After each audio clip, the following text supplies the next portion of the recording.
大家好，欢迎来到我的小博客。Hi guys, welcome and welcome back to my channel. Chinese grammar is super easy compared to most other languages. Chinese is an isolating language, which means that no words change their forms. They always stay in their dictionary form. And there is just a handful of very basic ground rules that you need to follow. So in this video, we're going to talk about the top 10 Chinese grammar rules with which you will be able to build virtually any phrase, express any thought, and sound like a native at that. Rule number 1, put prepositional phrases before the verbs. There is a whole video up here about all the prepositions that you need in everyday life if you want to make sure you know them all. But the general rule is that a phrase with a preposition, for example, a preposition and a noun, is always placed before the verb. 妈妈给孩子买衣服. Mother is buying clothes for her child. Or literally, mother for child buys clothes. 我对中文有兴趣. I have an interest in Chinese. I'm very interested in Chinese. Or literally, I in Chinese have interest. 你在哪里工作? Where do you work? You, in which place, work. There are, of course, some exceptions. There are some cases when you put preposition after the verb, and for this you can watch the whole video. But the basic rule goes as this. Prepositions go before the verb. Rule number 2. A modifier precedes the noun it modifies. I know it sounds bookish and a little bit complicated, but this is actually one of the most important rules of Chinese grammar and also one of the things that make Chinese so different from other languages. So we really must grasp this concept if we want to build sentences with more than 3 words in them. Here is the essence of this rule. In short sentences, it is the same as in English. For example, 数学老师, math teacher. Math is a modifier, what kind of a teacher? And then you have the noun, which is being modified, the teacher, math teacher. In Chinese, it is the same as in English, the modifier goes before the noun. The same goes for the examples 我的被子, my blanket, or 蓝色的裙子, a blue skirt, a blue dress. These are the examples in which, in English as well as in Chinese, a modifier precedes the noun. But if in English, a longer modifier, a modifier with more than 1 word, 2, 3 words, it will go after the noun it modifies. In Chinese, it still precedes the noun. For example, the color of this skirt. Color, the noun, is at the beginning, and then you have the modifier. But in Chinese, the modifier still precedes the noun. 这条裙子的颜色. The author of this book, 这本书的作者.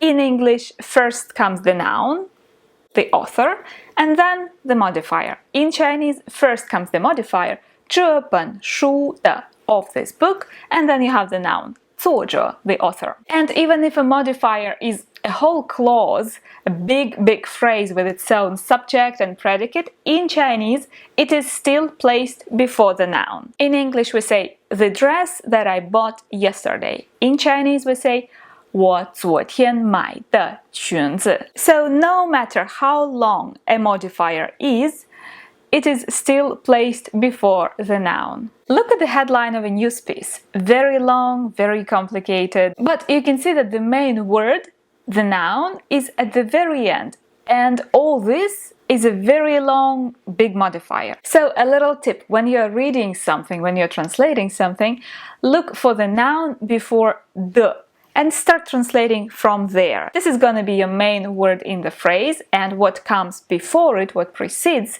the will be your clause, which you will be translating after it. This is one of the most difficult things when you have to translate to or from Chinese, because in 99% of your mother tongues, the modifier, the modifying clause, will go after the noun. And when the sentences are huge, you need to wait till the speaker finishes, or you need to look at the very end of the sentence and start translating from there. But interestingly, of course, this is one of the most difficult things for Chinese people as well when they start learning English or other European languages. It's extremely hard for them to build clauses, and when you hear a Chinese person saying something like the day when I started, or the lunchbox that my mother gave me, you know that he's already at a pretty advanced stage because he can build these modifying clauses. It takes a lot of time and practice to switch your brain in this matter. Okay, our ground rule number 3 is that dates go from bigger to smaller. So, for example, November the 10th of 2021 will be 2021年11月10号 at 3 p.m. on Wednesday will be 星期三下午3点 and the second Sunday of every May will be 每年5月第2个星期天 So first you have year, then month, then day, then time of day, hours and minutes. Basic rule number 4, a question word is always put in the same place in the sentence where the answer would be. 我在一所大学工作 I work at a university. So if you want to ask where do you work, you don't start your sentence with where. You think where was the answer? The answer was 在一所大学 So it was before the verb. So your question will be 你在哪儿工作我要5个苹果 I want 5 apples. So to ask how many apples do you want, you don't start your question with how many. You think, where was the answer? 5个苹果 And so you ask, 你要几个苹果我妈妈星期六回家 So your question will be, 你妈妈星期几回家 Rule number 5. Words showing time go at the beginning of the sentence. Words like today, yesterday, every week, last year go after the subject and before the verb. Occasionally you can see them before the subject, that is at the very beginning of the sentence, but the place where you will never see them is at the very end of the sentence. Normally where in English we would put these words. 你今天上班吗? Do you work today?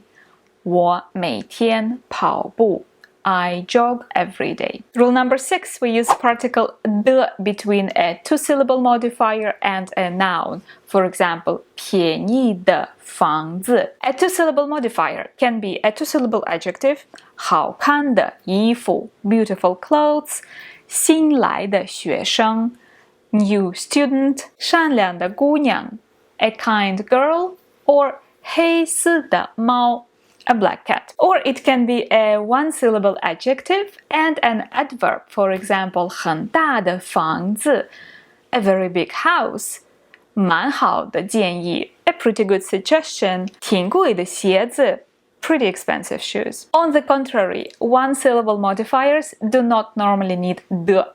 新车 a new car, 好学生 a good student, 黑猫a black cat. There are some exceptions to this rule. You can watch more on the topic in the video up here. Next, rule number 7, there is always a measure word between a numeral and a noun.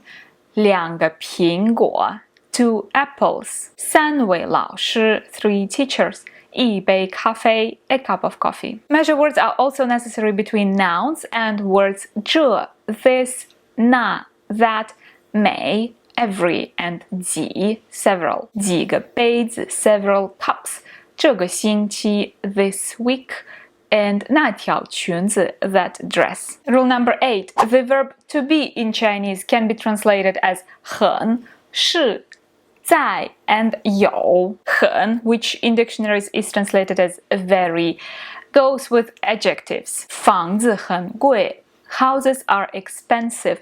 Mind that in this case, 很 is not translated as very. It is just a link verb between nouns and adjectives. 我很好 I'm okay. 他很有钱 He is rich. 中文很难 Chinese is difficult. For sentences in which we say that something is something, when we identify something, the verb to be will be 是我是老师I am a teacher. 这是什么 What is this? 中国是个很大的国家 China is a big country. For sentences informing about existence of something somewhere, when in English we use the structure there is, there are, in Chinese we're going to use 有 There is a pen in the bag 包里有一支笔 There is a dog outside. 外面有一只狗。There are no students in the classroom. 教室里没有学生。And for location, the verb to be will be 在 in Chinese. 你在哪儿? Where are you? 我在这儿。I am here. So once again, the verb to be in Chinese can be in 4 different variants. 是 for identification. Something is something. 这是包。很 for adjectives. 包很好看。The bag is pretty. The bag is nice. 有 for existence. 桌子上没有包。There is no bag on the table. And 在 for location. 包在哪儿? Where is the bag? Rule number 9. To negate a verb, we use 不去 don't go, 不做 don't do, 不来 don't come. But to negate the verb 有 to have, we use没有 don't have. And the last, rule number 10. With home, when we say come home, we always use the verb 回 to return. 回家 to come back home, to return home. But if we are talking about going to somebody else's home, we use the verb 去朋友家 to go to your friend's place, 去你家 to go to your place. That was it for today. I hope it was useful. Thanks for watching. 谢谢大家耐心观看，下次再见，拜拜。